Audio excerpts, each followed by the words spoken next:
এই গোষ্ঠী মারছে এত ডক করে দেখা যাইছে, মানে এনে যে কত ডেহে গেছে খালি যারা বানাইছে তারাই জানছে।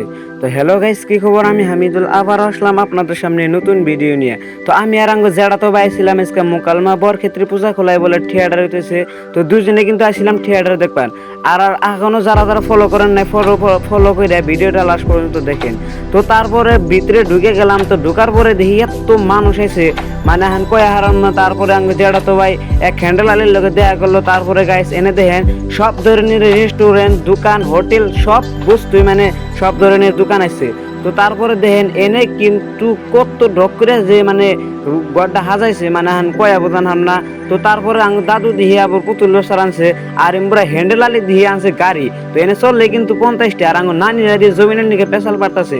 আর অনেক কিন্তু জয় জবিনদা বেলা পোলাহানি করতেছে, কারণ আঙ্গ জবিনদা কিন্তু চিরদিনের ভাবে আঙ্গ কাছ থেকে গেছে গা। তো এই জন্য কিন্তু সবে জমিনদার কথা পেশাল পারতাছে। এই গোষ্ঠী মারছে আরে বোধাই মার্কা এই দোকানে সিসিটিভি লাগাইতে দিছে, মানে এনে যে সিসিটিভি লাগাইছে, মানে প্রাইভেট দোকানে যে আরো কত মানে আছে।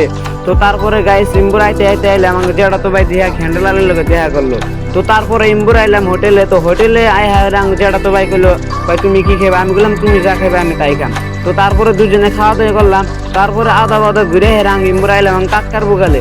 তো কাক করে কইলাম তুমি কি করো? এনে আমি জিলাপি বাস্তা আছি। তারপরে আমি কাকু কিন্তু এই দোকানে থাকে, আর দোকানটা কিন্তু বড়। আর গাইস মেলাটা কিন্তু কমসে কম 7 দিন থাকবো।